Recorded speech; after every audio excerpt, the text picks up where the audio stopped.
Bismillahirrahmanirrahim. Mari kita lanjutkan kembali. Nah, sekarang kita akan membahas terkait percepatan sentripetal. Oke, jadi ketika benda yang bergerak melingkar beraturan, ya, jadi kita ini fokusnya masih di GMB ya, gerak melingkar beraturan. Itu memiliki kelajuan tetap ya. Jadi katakanlah ini lingkaran begitu ya, dia ada gerak melingkar. Gerak melingkarnya itu dia konstan begitu ya. Dia konstan, jadi tidak ada percepatan sudut ya. Jadi dia konstan, tidak ada percepatan sudut. Nah, itu secara besarnya kelajuan linear, itu besarnya ya, kita ngomong besarnya, itu tetap sama ya.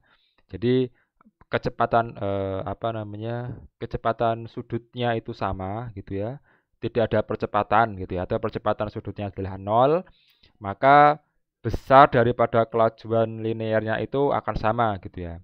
Nah, yang berbeda apa? Yang berbeda adalah arahnya ya, karena kalau misalnya talinya gitu ya, misalnya ini adalah talinya ada di sisi sini, maka arah daripada kecepatan linear itu ke arah kiri sini ya. Tapi ketika tali ini berada pada posisi sini ya, dengan arah gerak berlawanan arah jarum jam, maka ketika talinya di sini, maka arah dari kecepatan linear ke bawah begitu ya. Nah, untuk besarnya daripada kecepatan linear itu tetap sama ya.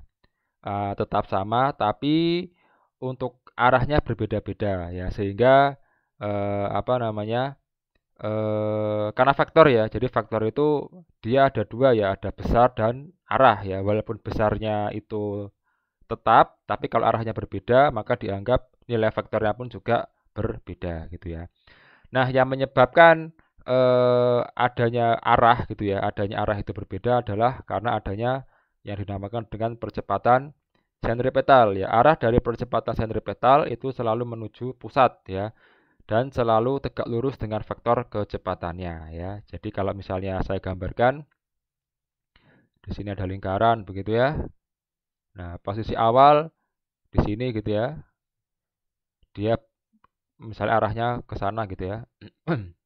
Nah, maka di sini ada percepatan sentripetal ya, ada percepatan sentripetal. Nah, ini arah daripada kecepatan linearnya adalah ke sini gitu ya, ke arah sini ya. Nah, kalau misalnya talinya sudah berada pada posisi di sini gitu ya, maka arah daripada kecepatan linear ya itu ke arah sini gitu ya. Ini ada panahnya ya. Ini adalah linearnya ke sini ya. Dia membentuk sudut 90 derajat dan arah daripada percepatan sentripetalnya adalah ke pusat begitu ya. Nah, juga sama kalau misalnya saya buat di sini, maka arahnya ke sini gitu ya. Untuk kecepatan linearnya ini membentuk sudut 90 derajat, yang mana arah dari percepatan sentripetalnya adalah ke arah pusat ya. Ini adalah percepatan sentripetal. Nah, kalau ditanya ya, besarnya V gitu ya, besarnya V ya, ini V linear, itu akan sama dengan yang biru ya, akan sama dengan yang biru ya. Ini besarnya ya, juga akan sama dengan yang hijau ya, nilainya ya atau besarnya. Linear ya, arahnya arahnya berbeda ya. Nah, ini dengan catatan percepatan sudutnya ya, mana tadi percepatan sudut itu ada di sini ya. Nah, ini ya, dengan catatan ya, percepatan sudutnya ini sama dengan 0 ya. Jadi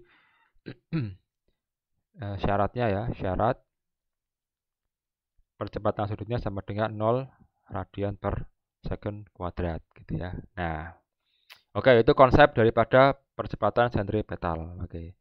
Nah, rumusnya percepatan sentripetal itu bagaimana? Nah, rumusnya adalah ini ya. Jadi A sentripetal sama dengan V linear kuadrat dibagi dengan R begitu ya. Atau sama dengan W kuadrat, omega kuadrat dikali dengan jari-jari ya.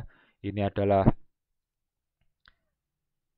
kecepatan linear ya, linear linear, sedangkan yang ini adalah kecepatan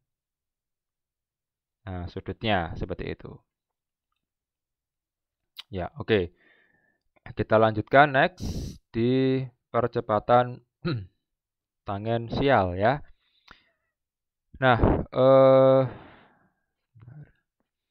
oke, percepatan tangensial. Nah, percepatan tangensial ini akan terjadi ya, akan ada ya, atau akan terjadi ya, akan terjadi atau akan ada kalau percepatan sudutnya ya tidak sama dengan 0 ya. Kalau ada tadi kan, jadi kalau di percepatan sentripetal ya itu pasti ada ya, walaupun pasti ada. Maksudnya begini, ketika kecepatannya itu sama dengan percepatan sudut ya, percepatan sudutnya itu sama dengan 0, maka selalu akan ada percepatan sentripetal ya, selalu akan ada percepatan sentripetal. Nah, tapi khusus untuk percepatan tangensial, maka dia harus memiliki percepatan sudut ya. Jadi kalau misalnya percepatan sudutnya sama dengan 0, maka dia tidak memiliki percepatan tangensial. Tapi kalau percepatan sudutnya ada atau percepatan sudutnya tidak sama dengan 0, maka gerak melingkar itu akan memiliki percepatan tangensial ya. Dan juga kita sudah mulai membahas terkait gerak melingkar berubah beraturan ya. Kata-kata berubah ini diakibatkan oleh percepatan tangensial ya. Oke. Nah, kita mulai daripada gambarnya dulu saja ya. Ini maaf belum ada gambarnya. Oke, saya akan ambil gambar ini saja.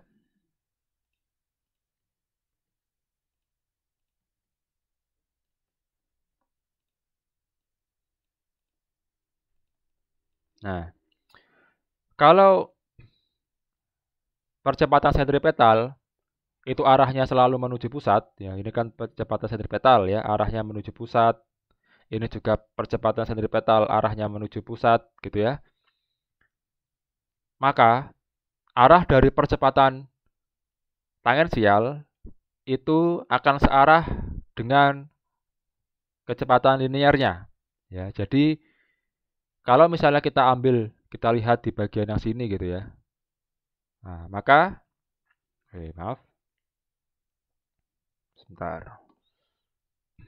Nah, maka arah dari percepatan tangensial adalah searah dengan V linearnya, begitu ya. Nah, ini adalah percepatan tangensial ya. Nah, atau ini juga untuk yang ini ya, untuk yang bagian sini. Maka ini adalah arah daripada percepatan tangensial ya. Dan lagi-lagi perlu diingat bahwa nilai daripada percepatan tangensial ini akan ada ketika percepatan sudut ya. Ini adalah percepatan sudut.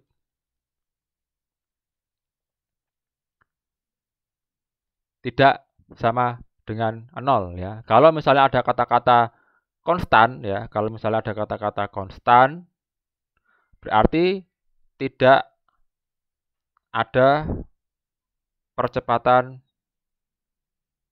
tangensial ya. Tapi kalau untuk percepatan sentripetal, walaupun ada kata-kata konstan ya,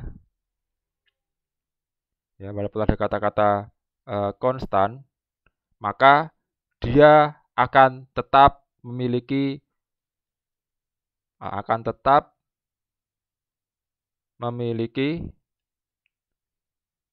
percepatan sentripetal ya. Nah, ini saya agak berpikir ini supaya tidak salah ngomong antara sentripetal dan sentrifugal ya. Oh, dan tangensial loh kan sudah salah duluan. Oke. Nah, eh oke, itu untuk apa namanya? Arahnya ya, konsepnya ya. Ini gerak melingkar, ini saya hapus saja tulisan ini biar tidak membingungkan.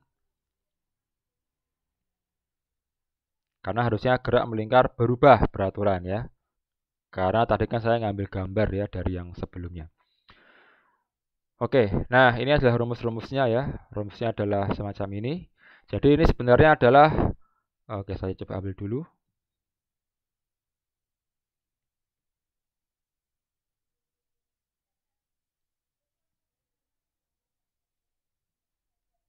Oh, sebentar. Oh, di atas. Oh ya.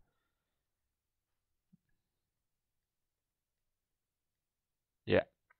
Nah, ini sebenarnya adalah semacam analog gitu ya dengan rumus GLBB ya.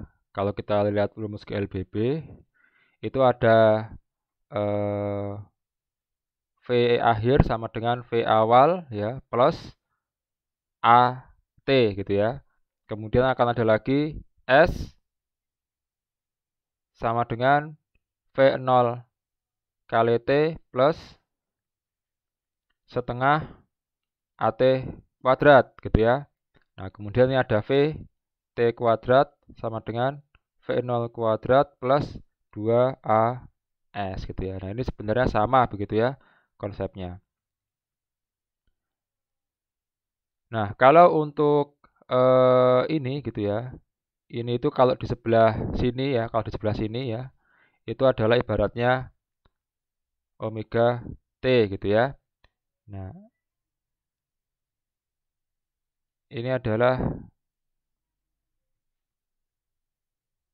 omega 0 gitu ya. Atau omega awal lah, kecepatan sudut awal ya. Nah, kalau yang ini adalah sama dengan percepatan sudut ya.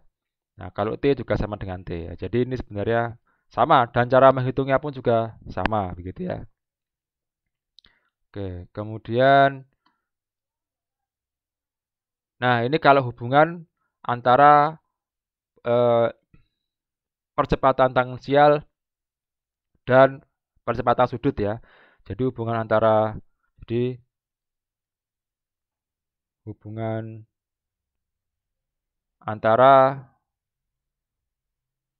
percepatan sudut dan percepatan tangensial ya adalah ini ya. A tangensial sama dengan alfa atau percepatan sudut dikalikan dengan jari-jari lingkarannya ya. Jadi ini adalah nah ini kok agak jelek ya. Nah, ini adalah percepatan sudut, maaf, percepatan tangensial dan ini adalah percepatan sudutnya begitu ya. Nah, untuk satuannya adalah ini meter per second kuadrat ya. Kalau untuk yang percepatan sudut itu radian ya, radian second kuadrat.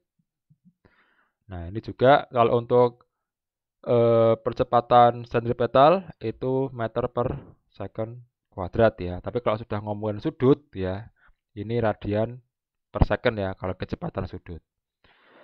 Ya, oke, itu untuk materi kali ini semoga dapat dipahami. Setelah ini kita akan mencoba mengaplikasikan dalam beberapa contoh soal. Terima kasih atas perhatiannya.